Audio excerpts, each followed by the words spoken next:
नमस्ते, हमारे YouTube channel मंथन हिंदी में आपका स्वागत है।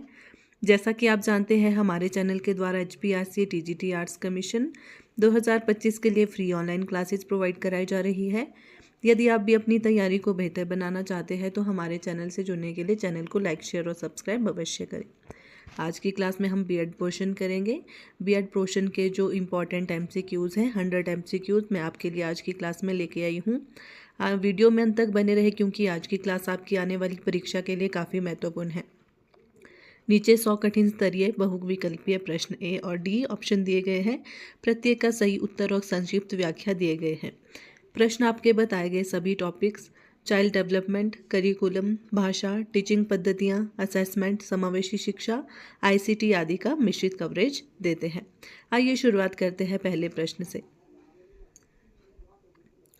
पहला प्रश्न है, बच्चों के संज्ञानात्मक विकास पर स्कीमा की अवधारणा किस सिद्धांत से प्रमुखता से जुड़ी है? विकल्प A बिहेवियरिज्म, विकल्प B पियाजे का संज्ञानात्मक विकास सिद्धांत, विकल्प C व्यागोत्स्की का सामाजिक निर्माणवाद, विकल्प D फ्रायड का मनोविश्लेषण। प्रश्न क्या पूछा गया है? बच्चों का संज्ञानात्मक विकास पर स्कीमा की अवधारणा किस सिद्धांत की प्रमुखता है? ये इसका सही उत्तर होगा विकल्प B पियाजे का संज्ञानात्मक विकास सिद्धांत। व्याख्या, पियाजे ने स्कीमा को मानसिक संरचना बताया जो ज्ञान के संगठन में मदद करती है। यह संज्ञानात्मक विकास का केंद्रीय घटक है। प्रश्न संख्या 2, 0 से 6 वर्षों के बाल्यावस्था के संवेदनशील चरण सेंसिटिव पीरियड के सिद्धांत में किस विचार का समावेश है? विकल्प A सभी कौशल केवल वयस्कता में विकसित होते हैं, विकल्प B कुछ क्षमताएं विशेष समय पर अधिक सीखने योग्य होती है, विकल्प D विकास केवल आनुवांशिकता पर निर्भर है, विकल्प D शिक्षा की गुणवत्ता का कोई प्रभाव नहीं होता। सही विकल्प होगा विकल्प B कुछ क्षमताएं विशेष समय पर अधिक सीखने योग्य होती है। व्याख्या, संवेदनशील चरणों में सीखने की गति अधिक होती है। प्रारंभिक वर्ष महत्वपूर्ण है। प्रश्न संख्या 3, आज का भारत और एजुकेशन में सर्वाधिक प्रासंगिक शिक्षा नीति जो 2020 के बाद प्रमुख रही वह कौन सी है? विकल्प A RT 2009, विकल्प B NEP 2020, विकल्प C कोठारी कमीशन 1964-66, विकल्प D national policy of education 1986। इसमें सही उत्तर होगा विकल्प B NEP 2020। NEP 2020 ने समग्र शिक्षा, बहुभाषिता और कौशल आधारित पाठ्यक्रम पर केंद्रित नया ढांचा दिया। प्रश्न संख्या 4, लैंग्वेज अक्रॉस द करिकुलम का तात्पर्य क्या है? विकल्प A केवल भाषा विभाग में भाषा पढ़ाना, विकल्प B हर विषय में भाषा सीखने के अवसर शामिल करना, विकल्प C एकमात्र माध्यमिक भाषा का प्रयोग करना, विकल्प D भाषा का मूल्यांकन रोकना। इसका सही उत्तर है विकल्प B। व्याख्या देख लेते हैं। यह सिद्धांत कहता है कि विषयगत ज्ञान भाषा के उपयोग के माध्यम से निर्मित होता है। सभी विषय भाषा शिक्षण के अवसर मुहैया कराते हैं। ठीक है। प्रश्न संख्या 5, किसी विषय को डिसिप्लिन कहना कब उपयुक्त है? ऑप्शन ए जब ज्ञान की पद्धति, शब्दावली और मानक अनुसंधान विधियां हों, ऑप्शन बी जब वह केवल प्रायोगिक हो, ऑप्शन सी जब उसे केवल विद्यालय में पढ़ाया जाए, ऑप्शन डी जब उसमें कोई तार्किक सैद्धांतिक आधार ना हो। क्या प्रश्न पूछा गया है? ध्यान से पढ़ना है। किसी विषय को डिसिप्लिन कहना कब उपयुक्त है? सही विकल्प क्या होगा इसमें? ऑप्शन नंबर ए जब ज्ञान की पद्धति, शब्दावली और मानक अनुसंधान विधियां हों। डिसिप्लिन में पहचान, दर्शन और प्रमाणित विधियां होती है जो उसे स्वतंत्र शैक्षणिक क्षेत्र बनाती है। प्रश्न संख्या 6, टेक्स्ट रीडिंग एंड रिफ्लेक्शन में क्रिटिकल रीडिंग का उद्देश्य क्या है? विकल्प ए सारांश बनाना मात्र, विकल्प बी लेखक के तर्कों का मूल्यांकन और वैकल्पिक व्याख्याएं योजना, विकल्प सी हर वाक्य को याद कर लेना, विकल्प डी केवल वर्ड डिक्शनरी का उपयोग करना। क्या प्रश्न है? Text reading and reflection critical reading का उद्देश्य क्या है? इसका सही उत्तर है विकल्प बी, लेखक के तर्कों का मूल्यांकन और वैकल्पिक व्याख्याएं खोजना। क्रिटिकल रीडिंग के लेखक के दावों, तर्कों और बोध की जांच करती है और पाठक को सक्रिय अर्थ निर्माण करने के लिए प्रोत्साहित करती है।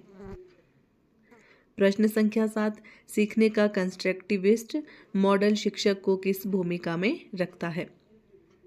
विकल्प ए, ज्ञान का केवल स्रोत, विकल्प बी, मार्गदर्शक और सहनिर्माता, विकल्प सी, दंडक, विकल्प डी, परीक्षा लेने वाला मात्र। क्या है सीखने का कंस्ट्रक्टिव मॉडल शिक्षक की किस भूमिका में रखता है? इसका सही उत्तर है विकल्प बी, मार्गदर्शक और सहनिर्माता। व्याख्या, कंस्ट्रक्टिविस्ट शिक्षक संवाद, समस्याएं और संसाधन प्रदान कर छात्रों को अर्थ निर्माण में सहयोग करता है। प्रश्न संख्या 8, फॉर्मेटिव असेसमेंट का मुख्य लाभ कौन सा है? विकल्प ए, केवल अंक प्रदान करना, विकल्प बी, सीखने के दौरान प्रतिक्रिया देकर सुधार संभव बनाना, विकल्प सी, अंतिम ग्रेड तय करना, विकल्प डी, छात्रों को प्रतियोगी बनाना। इसका उत्तर है विकल्प बी। व्याख्या, फॉर्मेटिव असेसमेंट सीखने प्रक्रिया के बीच प्रतिक्रिया देकर शिक्षण सुधारने में सहायक होता है। ठीक है। प्रश्न संख्या 9, आर्ट और ड्रामा के लिए असेसमेंट में सबसे उपयुक्त एक मापक क्या है? विकल्प ए, केवल वस्तुनिष्ठ प्रश्न, विकल्प बी, प्रदर्शन आधारित रूब्रिक, विकल्प सी, समयबद्ध एमसीक्यूज, विकल्प डी, केवल उपस्थिति रिकॉर्ड। आर्ट और ड्रामा में असेसमेंट के लिए सबसे उपयुक्त मापक क्या है? Performance rubric. ठीक है, प्रदर्शन आधारित रूब्रिक, विकल्प बी इसका सही उत्तर है। रूब्रिक्स प्रदर्शन, रचनात्मकता और प्रक्रिया के विभिन्न पहलुओं को मापने देती है जो कला नाटक के लिए अनुकूल है। प्रश्न संख्या 10, सोशल साइंसेज पढ़ाने में इंटरडिसिप्लिनरी दृष्टि का क्या महत्व है? सोशल साइंसेज पढ़ाने में इंटरडिसिप्लिनरी दृष्टि का क्या महत्व है? विकल्प ए, पाठ्यक्रम को संकुचित करना, विकल्प बी, ऐतिहासिक, भूगोल, आर्थिक और सामाजिक दृष्टिकोण जोड़कर समग्र समझ विकसित करना, विकल्प सी, केवल तथ्य याद करवाना, विकल्प डी, केवल नीतिगत दस्तावेज पढ़ाना। प्रश्न क्या है? सोशल साइंस पढ़ाने में इंटरडिसिप्लिनरी दृष्टि का क्या महत्व है? सही विकल्प होगा ऑप्शन नंबर बी, ऐतिहासिक, भौगोलिक, आर्थिक और सामाजिक दृष्टिकोण जोड़कर समग्र समझ विकसित करना। इंटरडिसिप्लिनरी विधि जटिल सामाजिक प्रक्रियाओं की बहुपरतीय समझ देती है। प्रश्न संख्या 11, भाषा सीखने में स्की फोल्डिंग किस सिद्धांत से जुड़ा है? विकल्प ए, बायोलॉजी, विकल्प बी, वाइगोत्स्की का सामाजिक संरचनात्मक सिद्धांत, विकल्प सी, व्यवहारवाद, विकल्प डी, मानव विज्ञान। भाषा सीखने की स्की फोल्डिंग किस सिद्धांत से जुड़ा है? ये जुड़ा है विकल्प बी, वाइगोत्स्की का सामाजिक संरचनात्मक सिद्धांत से। व्याख्या, वाइगोत्स्की के ZPD और स्केफोल्डिंग में मार्गदर्शिता सहायता के माध्यम से भाषा व ज्ञान का विकसित होते हैं।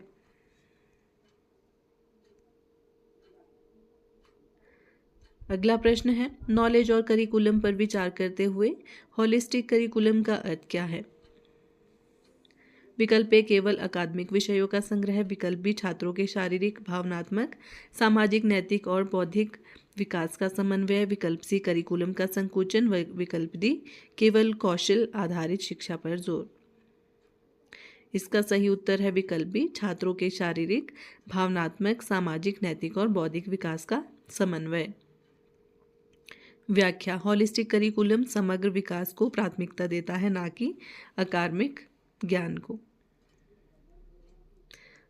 प्रश्न संख्या 13, जेंडर समीक्षा दृष्टिकोण में पाठ्य पुस्तकों का मूल्यांकन करते समय किसे प्राथमिक मानना चाहिए? केवल तथ्यात्मक त्रुटियां, विकल्प बी लिंग आधारित प्रतिनिधित्व, भूमिकाएं और असमानताएं, विकल्प सी केवल भाषा शुद्धता, विकल्प डी केवल ग्राफिक्स की गुणवत्ता।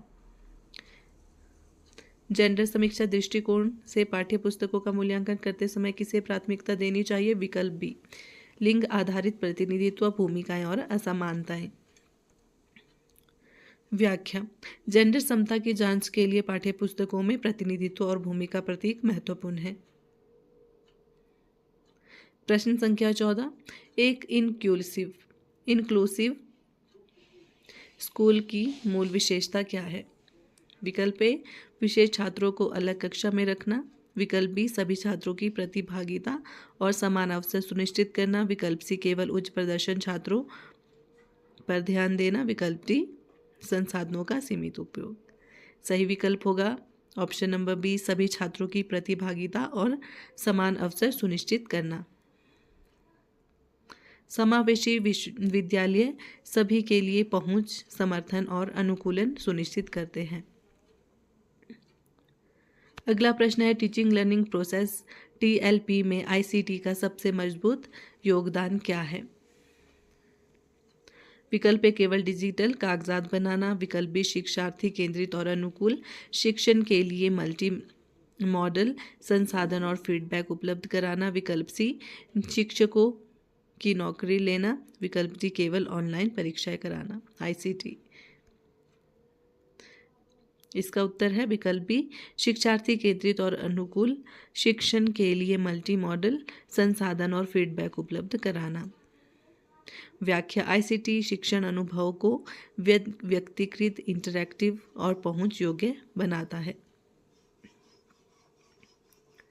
प्रश्न संख्या 16, खुद को समझना सेल्फ अंडरस्टैंडिंग शिक्षक शिक्षा में क्यों महत्वपूर्ण है? विकल्प ए केवल विद्यालय नियमों के लिए, विकल्प बी शिक्षक का आत्म जागरूकता व परावर्तन बेहतर कक्षा प्रबंधन और सहानुभूतिपूर्ण शिक्षण देता है, विकल्प सी शिक्षण शैली बदलने के लिए नहीं, विकल्प डी केवल डोमेन नॉलेज के लिए। इसका उत्तर है विकल्प बी शिक्षा का आत्म जागरूकता व परावर्तन बेहतर कक्षा प्रबंधन और सहानुभूतिपूर्ण शिक्षण देता है। व्याख्या। आत्मसमझ शिक्षक को अपने पूर्वाग्रह, भावनाएं और प्रभाव पहचानने में मदद करती हैं। अगला प्रश्न है हेल्थ और फिजिकल एजुकेशन के मूल्यांकन में हॉलिस्टिक फिटनेस का क्या अर्थ है? विकल्प ए केवल दौड़ने की क्षमता, विकल्प बी शारीरिक, मानसिक और सामाजिक कल्याण के सभी आयामों का मूल्यांकन, विकल्प सी केवल मांसपेशी ताकत मापना, विकल्प डी केवल खेल कौशल पर ध्यान। सही विकल्प होगा विकल्प बी शारीरिक, मानसिक और सामाजिक कल्याण के सभी आयामों का मूल्यांकन करना। Holistic fitness. फिटनेस का व्यापक अर्थ है जीवन गुणवत्ता और स्वास्थ्य पर केंद्रित मूल्यांकन। अगला प्रश्न है वोकेशनल और वर्क एजुकेशन में सीप आधारित करिकुलम स्किल बेस्ड करिकुलम का लक्ष्य क्या है? विकल्प ए केवल सिद्धांत पढ़ना, विकल्प बी रोजगारोन्मुख कौशल और अवसरों के लिए व्यवहारिक क्षमता विकसित करना, विकल्प सी केवल शैक्षणिक शिखर तक पहुंचाना, विकल्प डी केवल व्यवसायिक पाठ्यक्रम देना। सही विकल्प होगा ऑप्शन नंबर बी रोजगारोन्मुख कौशल और अवसरों के लिए व्यवहारिक क्षमता विकसित करना। यह करिकुलम कार्यस्थल की आवश्यकताओं के अनुरूप कौशल विकसित करता है। अगला प्रश्न है शांति शिक्षा का मुख्य उद्देश्य पीस एजुकेशन का मुख्य उद्देश्य क्या है? विकल्प ए संघर्ष को छोड़कर चुप्पी रखना, विकल्प बी संघर्ष निवारण सह अस्तित्व और न्याय के सिद्धांत सिखाना, विकल्प सी केवल युद्ध इतिहास पढ़ाना, विकल्प डी किसी भी विवाद पर पक्ष लेना। इसका सही उत्तर होगा विकल्प बी संघर्ष निवारण सह अस्तित्व और न्याय के सिद्धांत सिखाना। शांति शिक्षा निपटान कौशल, सहानुभूति और सामाजिक न्याय को विकसित करती है। प्रश्न संख्या 20, गाइडेंस और काउंसलिंग में नॉन डायरेक्टिव अप्रोच किस पर आधारित है? विकल्प ए काउंसलर निर्देश देता है। विकल्प बी क्लाइंट केंद्रित थेरेपी जिसमें स्व निर्णय पर भरोसा होता है। विकल्प सी केवल दवा आधारित उपचार। विकल्प डी केवल मनोविश्लेषण। क्या उत्तर होगा इसका? विकल्प बी। प्रश्न क्या था? गाइडेंस और काउंसलिंग में नॉन डायरेक्टिव अप्रोच किस पर आधारित है? क्लाइंट केंद्रित थेरेपी जिसमें स्व निर्णय पर भरोसा होता है। विकल्प बी इसका सही उत्तर है। व्याख्या: नॉन डायरेक्टिव काउंसलिंग क्लाइंट की आत्म खोज और समाधान निर्माण पर भरोसा करती है। प्रश्न संख्या 21। बाल्यकाल में attachment theory ball by Ainsworth का केंद्रीय विषय क्या है? केवल बुद्धिमत्ता मापना। विकल्प बी शिशु और देखभालकर्ता के बीच भावनात्मक बंधन का महत्व। विकल्प सी केवल ड्रिल अभ्यास का महत्व। विकल्प डी शारीरिक वृद्धि का ही अध्ययन। अटैचमेंट थ्योरी इसका सही उत्तर है विकल्प बी शिशु और देखभालकर्ता के बीच भावनात्मक बंधन का महत्व। अटैचमेंट सुरक्षा, भावनात्मक विकास और बाद के संबंधों पर प्रभाव डालता है। अगला प्रश्न है मल्टी लेयर्ड करिकुलम का अर्थ किससे निकटता रखता है? Multi layered curriculum. विकल्प ए करिकुलम की केवल सूची बनाना। विकल्प बी आधिकारिक पाठ्यक्रम। विकल्प बी में क्या है? आधिकारिक पाठ्यक्रम, निष्पादन, अनुभव और निहित ज्ञान के स्तरों का समेकन। विकल्प सी केवल बाहरी गतिविधियां जोड़ना। विकल्प डी केवल उच्च अंक देने पर ध्यान। मल्टी लेयरेड करिकुलम का अर्थ किससे निकटता रखता है? आधिकारिक पाठ्यक्रम, निष्पादन, अनुभव और निहित ज्ञान के स्तरों का समेकन। विकल्प बी इसका सही उत्तर है। व्याख्या: करिकुलम के विभिन्न स्तर प्रस्तावित, निर्वाहित और अनुभवात्मक एक साथ विचार किए जाते हैं।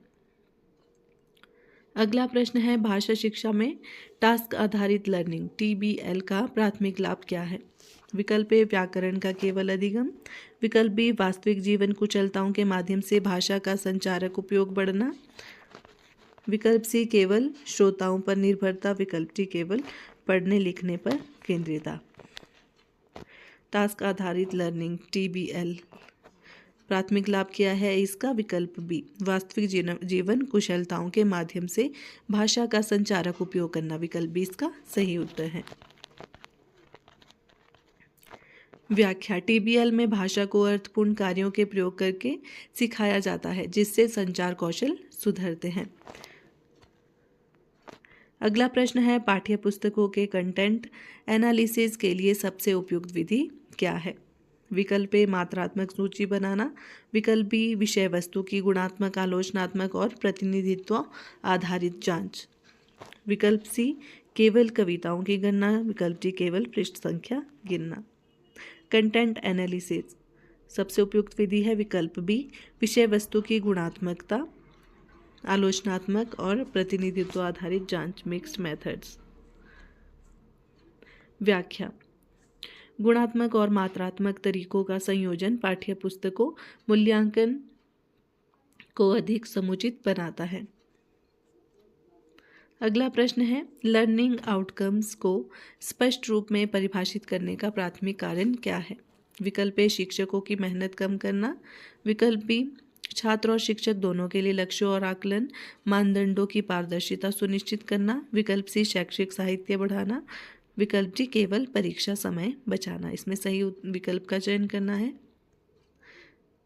लर्निंग आउटकम्स इसका सही उत्तर विकल्प बी होगा। छात्र और शिक्षक दोनों के लिए लक्ष्यों और आकलन मानदंडों की पारदर्शिता सुनिश्चित करना।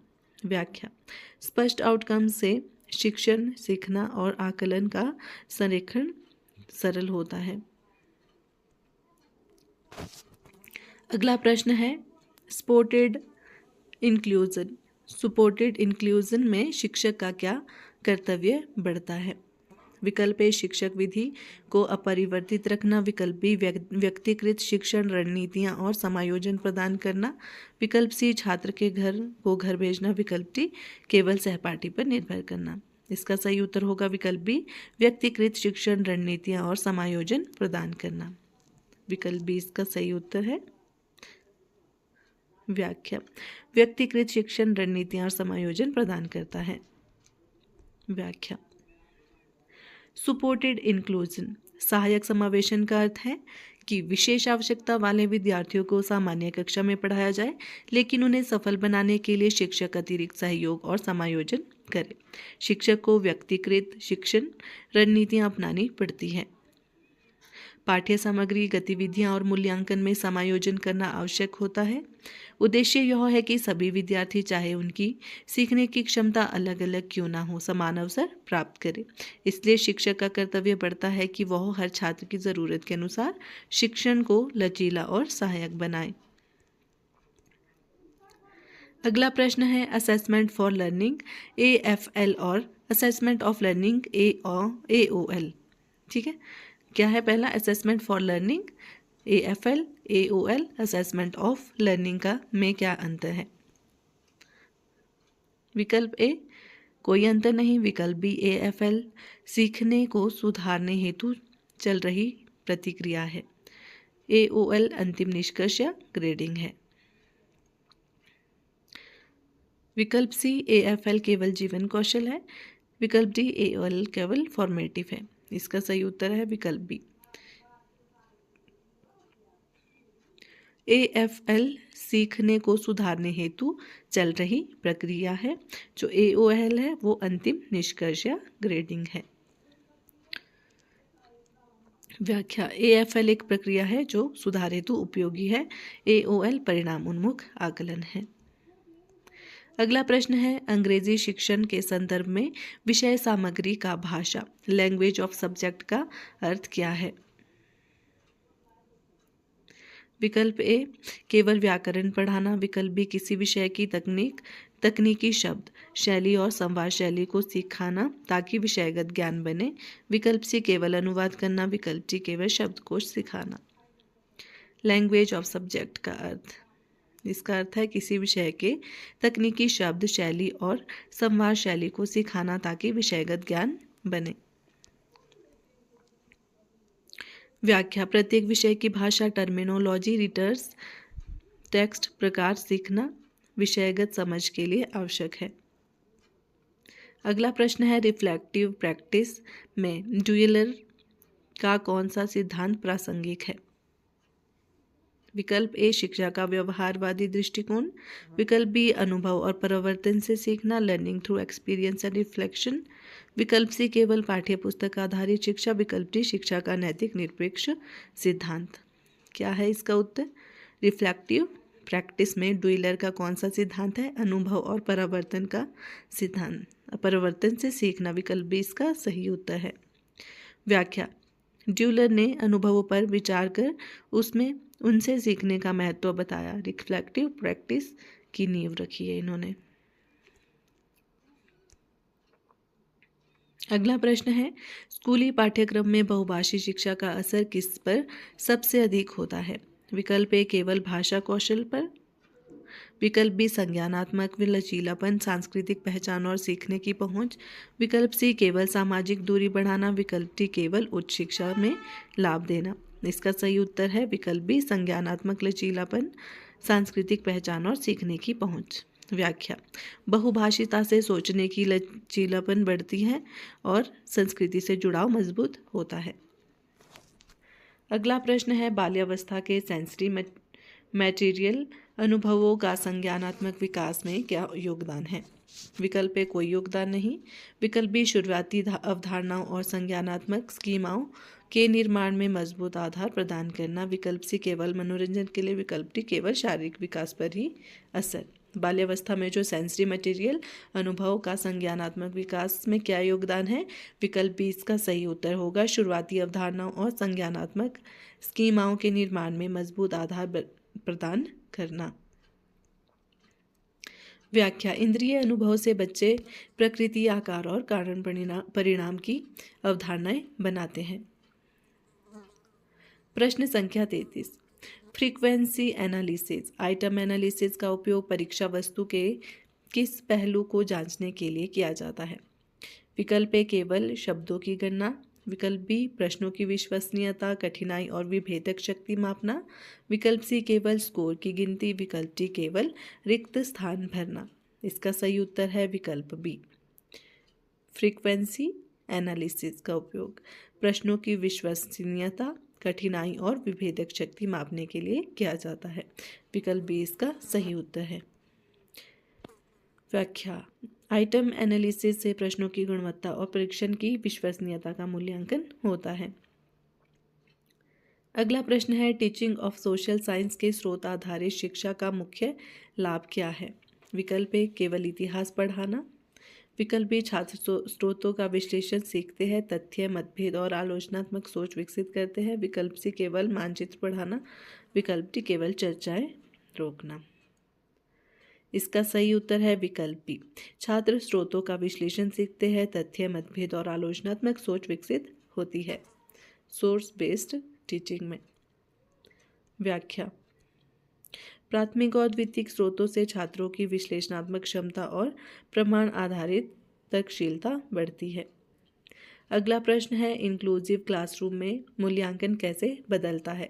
विकल्प ए समान तरीके से सबको टेस्ट करना। विकल्प बी व्यक्तिकृत मानदंड, सुगम परीक्षण और बहुप्रदर्शन विकल्प शामिल करना। विकल्प सी केवल असाइनमेंट न देना। विकल्प डी केवल ग्रुप वर्क पर निर्भर रहना। इंक्लूसिव क्लासरूम का मूल्यांकन कैसे बदलता है।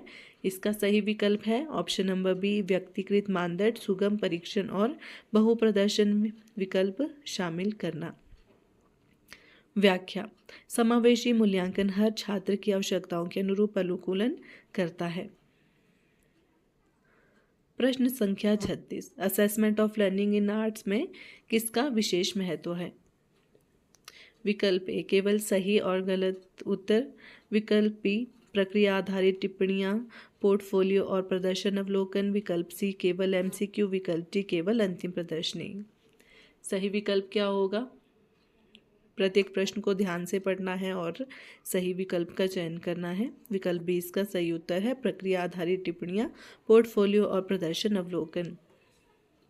व्याख्या कला में गुणवत्ता, रचनात्मकता और प्रक्रिया को पकड़ने के लिए पोर्टफोलियो व अवलोकन सबसे उपयुक्त है। अगला प्रश्न है अंग्रेजी भाषा शिक्षण में विंटेजेस फॉर कम्युनिकेशन इंटरेक्शनल कॉम्पिटेंस किसे कहते हैं। केवल व्याकरण ज्ञान। विकल्प बी बातचीत में उपयुक्त व्यवहार, सूचना और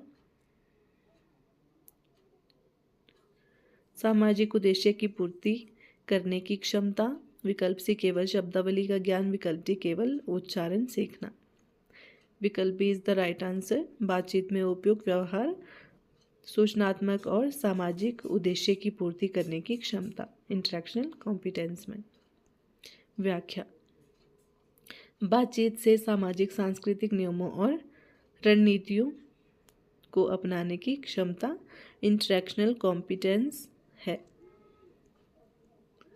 अगला प्रश्न है पाठ्यक्रम विकास में बैकवर्ड डिजाइन विगिन्स एंड एमसीटीआई का पहला चरण क्या है। विकल्प ए शिक्षण गतिविधियां डिजाइन करना। विकल्प बी वांछित लर्निंग आउटकम्स के स्पष्ट निर्धारण से आरंभ। विकल्प सी केवल मूल्यांकन उपकरण बनाना। विकल्प डी केवल संसाधन इकट्ठा करना। इसका सही उत्तर है विकल्प बी। व्याख्या बैकवर्ड डिजाइन में पहले लक्ष्य तय होते हैं, फिर आकलन और अंत में शिक्षण गतिविधियां बनती है। अगला प्रश्न है इंक्लूसिव पेडागोगी में universal design for learning UDL का प्रमुख सिद्धांत क्या है। विकल्प ए एक ही तरीका सभी पर लागू करें। विकल्प बी विभिन्न पढ़ने के तरीके प्रदान कर सभी के लिए पहुंच बनाना। विकल्प सी केवल डिजिटल संसाधन देना। विकल्प डी केवल प्रशासनिक परिवर्तन करना। इसका सही उत्तर है विकल्प बी यूडीएल विभिन्न तरीकों से प्रतिनिधित्व, अभिव्यक्ति और संलग्नता के विकल्प देता है। ठीक है, यूडीएल क्या है, universal design for learning. Inclusive pedagogy में है ये यूडीएल का सिद्धांत। प्रश्न संख्या 40, बाल विकास में मोरो रिफ्लेक्स किस प्रकार का संकेत देता है? विकल्प ए संज्ञानात्मक वृद्धि का विकास, विकल्प बी नवजात शिशु का प्राथमिक शारीरिक रिफ्लेक्स जो तंत्रिका तंत्र पर जानकारी देता है, विकल्प सी केवल संवेगात्मक विकास का संकेत, विकल्प डी केवल भाषिक विकास का संकेत। बाल विकास में मोरो रिफ्लेक्स क्या है? विकल्प बी इसका सही उत्तर है नवजात शिशु का प्राथमिक शारीरिक रिफ्लेक्स और जो तंत्रिका तंत्र पर जानकारी देता है। व्याख्या, यह नवजात की न्यूरोलॉजिकल स्वास्थ्य और विकासात्मक स्थिति को संकेत करता है। अगला प्रश्न है, टीचिंग ऑफ हिंदी में माध्यमिक भाषा प्रभाव को कम करने के लिए किस तकनीक का उपयोग उपयुक्त है? विकल्प ए केवल अनुवाद पर निर्भर रहना, विकल्प बी कॉन्ट्रास्टिव एनालिसिस और तुलनात्मक अभ्यास, विकल्प सी केवल पाठ पढ़ाने पर जोर, विकल्प डी केवल व्याकरणिक नियम थोपना। इसका सही उत्तर होगा विकल्प बी, तुलनात्मक अभ्यास में भाषा त्रुटियों को पहचान कर लक्षित सुधार दिए जाते हैं।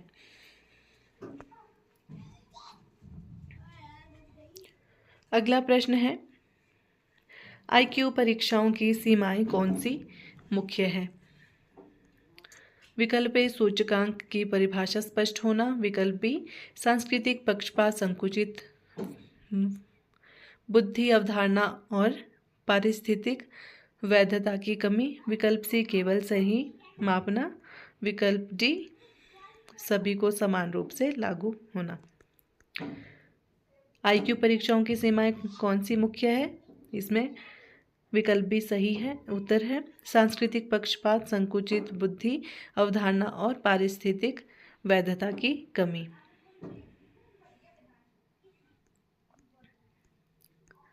अगला प्रश्न है, सीखने और सोशल कंस्ट्रक्शन का किसका प्रतिपादन करता है? विकल्प ए ज्ञान केवल व्यक्तिगत है, विकल्प बी ज्ञान सामाजिक संवाद सांस्कृतिक उपकरण और परस्पर क्रिया से निर्मित होता है, विकल्प सी ज्ञान केवल जैविक है, विकल्प डी सीखना केवल स्मृति है। इसका सही उत्तर होगा विकल्प बी ज्ञान सामाजिक संवाद सांस्कृतिक उपकरण और परस्पर क्रिया से निर्मित होता है, सोशल कंस्ट्रक्शन ऑफ लर्निंग में। व्याख्या, यह दृष्टि वाइगोत्स्की और सोशियोकल्चर थ्योरी के साथ मेल खाती है। प्रश्न संख्या 44, स्किल आधारित असेसमेंट में ऑब्जर्वेशन चेकलिस्ट का उपयोग कब सबसे उपयुक्त है? विकल्प ए केवल लिखित परीक्षा के लिए, विकल्प बी व्यवहारिक कौशल और प्रक्रियात्मक प्रदर्शन का प्रामाणिक आकलन करने के लिए, विकल्प सी केवल बहुविकल्पीय प्रश्नों पर, विकल्प डी केवल स्कोर देने के लिए। इसका सही उत्तर है विकल्प बी व्यवहारिक कौशल और प्रक्रियात्मक प्रदर्शन का प्रामाणिक आकलन करने के लिए। व्याख्या, चेकलिस्ट से निर्णायक मानदंडों पर व्यवहारिक प्रदर्शन का समुचित रिकॉर्ड होता है। अगला प्रश्न है, कक्षा में सहयोगी शिक्षा कोऑपरेटिव लर्निंग का सबसे मजबूत शैक्षणिक लाभ क्या दिखाता है? विकल्प ए केवल प्रतिस्पर्धा बढ़ती है, विकल्प बी सहनिर्माण संचार कौशल और समत्व की समझ में सुधार, विकल्प सी शिक्षक की भूमिका समाप्त हो जाती है, विकल्प डी केवल समय की बचत होती है। कक्षा में सहयोगी शिक्षा कोऑपरेटिव लर्निंग का मजबूत शैक्षणिक लाभ क्या होता है? सहनिर्माण संचार कौशल और समत्व की समझ में सुधार, विकल्प इसका सही उत्तर है। व्याख्या, सहयोगी शिक्षा सहायक पारस्परिक संवाद और उच्च स्तरीय सोच को बढ़ाती है। अगला प्रश्न है, आकस्मिक मूल्यांकन इंसिडेंटल असेसमेंट का अर्थ क्या है? विकल्प ए योजनाबद्ध परिष्कृत परीक्षा, विकल्प बी पढ़ाई के दौरान नियमित गतिविधियों और बातचीत से प्रत्यक्ष जानकारी इकट्ठा करना, विकल्प सी केवल औपचारिक टेस्ट, विकल्प डी केवल परियोजना कार्य। आकस्मिक मूल्यांकन इंसिडेंटल असेसमेंट का अर्थ है विकल्प बी पढ़ाई के दौरान नियमित गतिविधियों और बातचीत से प्रत्यक्ष जानकारी इकट्ठा करना। व्याख्या, आकस्मिक मूल्यांकन अनौपचारिक सूचनाओं से सीखने और कठिनाइयों की पहचान करता है। प्रश्न संख्या 47, कंस्ट्रक्टिविस्ट लर्निंग एनवायरनमेंट में त्रुटि एरर का स्थान क्या है? विकल्प ए नकारात्मक और रोकने योग्य, विकल्प बी सीखने का अवसर और परखने का साधन, विकल्प सी शिक्षक सफलता का संकेत, विकल्प डी केवल शर्तों का उल्लंघन। इसका सही उत्तर है विकल्प बी सीखने का अवसर और परखने का साधन। व्याख्या, कंस्ट्रक्टिव दृष्टि से त्रुटियां रिफ्लेक्शन और अवधारणा सुधार के लिए उपयोगी हैं। अगला प्रश्न है स्कूल सोसाइटी से। स्कूल सोसाइटी और जेंडर के अध्ययन में नॉर्म एनालिसिस किसका परीक्षण करता है? विकल्प ए केवल अकादमिक नीतियां, विकल्प बी विद्यालय और स्थानीय समाज में व्याप्त लिंग आधारित मान्यताओं और प्रथाओं का विश्लेषण, विकल्प सी केवल शैक्षणिक उपकरण, विकल्प डी केवल पाठ्यक्रम का आधार। स्कूल सोसाइटी और जेंडर के अध्ययन में नॉर्म एनालिसिस किसका परीक्षण है? इसका सही उत्तर है विकल्प बी विद्यालय और स्थानीय समाज में व्याप्त लिंग आधारित मान्यताओं और प्रथाओं का विश्लेषण करना। व्याख्या, यह जांचता है कि कैसे सामाजिक मानदंड विद्यालय के अनुभव को आकार देते हैं। अगला प्रश्न है भाषा शिक्षण में फिडेलिटी ऑफ इनपुट का क्या तात्पर्य है? विकल्प ए असंबंधित शब्दों का प्रयोग, विकल्प बी भाषा के अर्थपूर्ण, समृद्ध और उचित संदर्भों में इनपुट प्रदान करना, विकल्प सी केवल उच्चारण सुधारना, विकल्प डी केवल व्याकरण नियम पढ़ाना। इसका सही उत्तर है विकल्प बी उच्च गुणवत्ता और सही संदर्भ आधारित इनपुट में भाषा अधिगम बेहतर होता है। प्रश्न संख्या 50, मनोवैज्ञानिक परीक्षणों साइकोमोट्रिक टेस्ट में वैलिडिटी किसे दर्शाती है? विकल्प ए केवल प्रश्नों की संख्या, विकल्प बी क्या टेस्ट वह माप रहा है जो मापने का उद्देश्य है, विकल्प सी केवल टेस्ट का आकार, विकल्प डी केवल स्कोरिंग मैकेनिज्म। सही उत्तर क्या होगा इसका? मनोवैज्ञानिक परीक्षणों में वैलिडिटी किसे दर्शाती है? विकल्प बी इसका सही उत्तर है क्या टेस्ट वह माप रहा है जो मापने का उद्देश्य है। व्याख्या, वैधता का मतलब है परिणामों की प्रयोजन संगतता और उपयुक्तता। आशा करती हूँ आपको क्लास अच्छी लगी हो। धन्यवाद।